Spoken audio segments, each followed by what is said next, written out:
Welcome back for another video. Last game, it was a pretty successful week with some points coming from unlikely sources. 83 points all out, and that was a green arrow to 83k. Munoz doing the heavy lifting at the back as the premiums Raya, Gabriel and Trent all disappointed. In midfield, 4 points dropped after selling Odegaard for Bruno. Bruno did get 2 bonus points despite no returns against Southampton.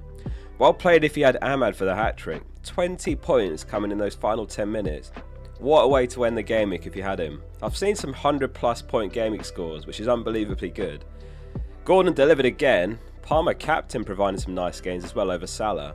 But Semenyo and Wood, the unsung hero to me. Given that they had Chelsea and Liverpool, my expectations are pretty low for those two. And they combined for 21 points, which is very lucky admittedly. Let's have a look at your highs and lows sent in. FPL Axie says, Game Week 21 disaster class.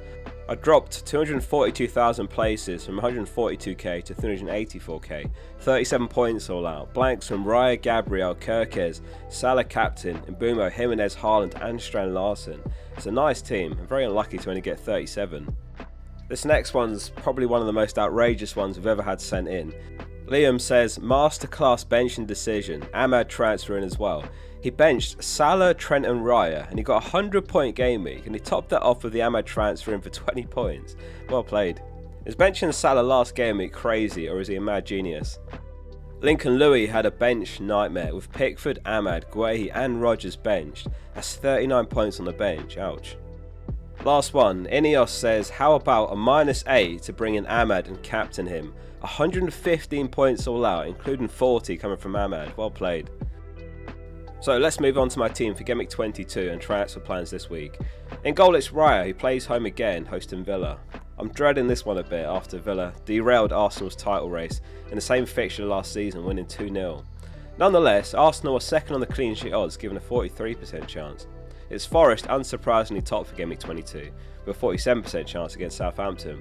Wolves, Ipswich and Brentford rock bottom, with Chelsea, Man City and Liverpool their opponents respectively. So Chelsea are on 37.5%, Palace just 25%, which is giving me a dilemma in defence.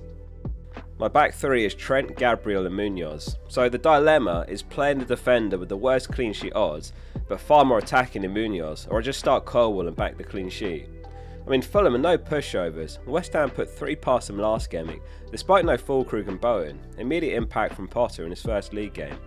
At the moment, I am giving Munoz the start though.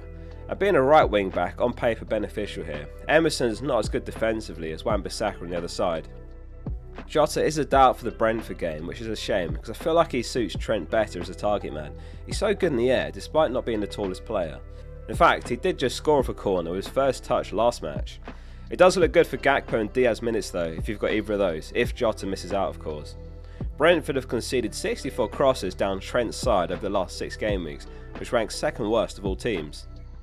So Gabriel completes the back three. I've been looking at how to free up the 1.5 million for the planned assistant manager chip in Game Week 24, which is a double game week of course. And Gabriel down to an Everton defender does work as an option, but I'm not very keen on it. Although Arsenal have got Man City in Game Week 24, they come out of that game week with Leicester and West Ham afterwards, so he remains a staple in the team long term. He had an unbelievable game in the North London derby, 1 point, not a reflection of his performance. I'm lined up with the same midfield 5 again. It's Semenyo, Gordon, Salah, Bruno and Palmer. If in doubt between a midfielder and defender, it's generally sensible to favour the attacker, which did pay off last week with Semenyo. Newcastle away, however, even harder than Chelsea away, so I'll temper expectations again. Transfers are so valuable right now, and despite the terrible fixtures for the next 3 for Semenyo, I don't think it's worth moving him on, even despite Ahmad's hat-trick. And in fairness, the Southampton game is out of the way now anyway. Forest, of course, have got Southampton home next, so if it's Operation Target Southampton, there may be a Langer's turn for a haul. Gordon's now returned in his last 8 starts in a row. What more can you ask for? Here's another possible way I could free up the money for the assistant manager in Game Week 24, though they are home to Fulham that week, so it could backfire. After Fulham, they do have City, Forest and Liverpool, so it's a bit more of a consideration currently than selling Gabriel. I'm hoping a better solution arises though, because nothing looks great at the moment. Gordon is home to Bournemouth next, which is quite a nice fixture. In fact, in the last 2 meetings against them, he scored in both games. Who do we captain then? Palmer does feel like another opportunity, though Salah's got a much better fixture this week, away to Brentford as opposed to away to Forest last game week. 34.7 expected goals conceded ranks 14th best for Brentford. 246 shots in the box conceded ranks 17th. 130 shots conceded outside the box ranks 20th. So the current plan is to hand the armband back to Salah. It'll actually be for the next 4 game weeks, I suppose, because after this game week they've got Ipswich home, then it's double game week 24, and then it's Wolves home. Even after the blank and Palmer's 10-pointer last game week, Salah is still 48 points clear of Palmer with 211 points. Ahmad became the latest player to pass 100 points last game week. He's the first player that started the season at 5 mil and under to pass 100 points this season. So it's Palmer vice captain then.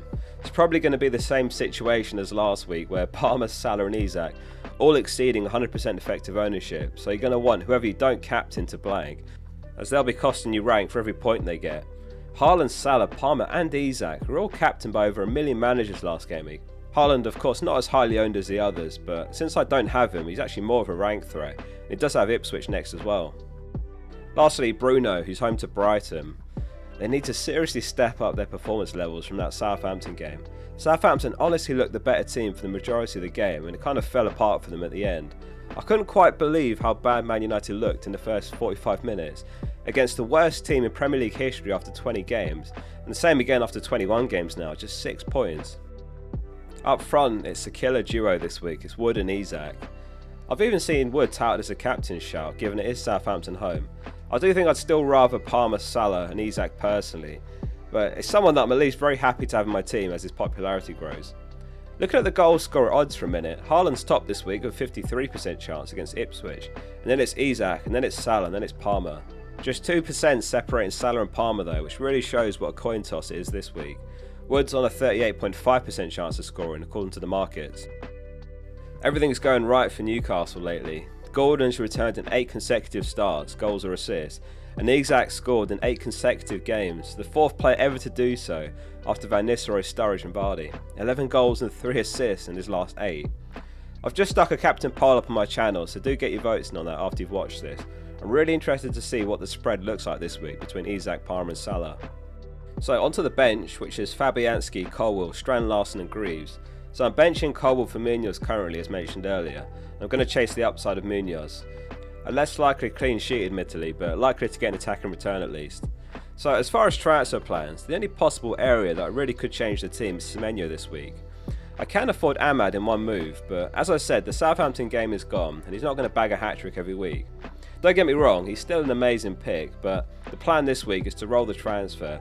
And I think that extra free transfer is going to come in handy when it comes to navigating double game week 24 and using the assistant manager chip on slot, which will require me to have 1.5 mil in the bank. That's going to be a real puzzle, as there's not really any obvious areas to cut costs in my team. It's quite well balanced. And at the moment I've got 0.4 mil, so I need to free up 1.1 mil somehow. Good luck this game week everyone. It is a double upload day. Quick lunch after this and then the experts video will be out later today. Hit subscribe if you enjoyed the video. See you soon for the next one.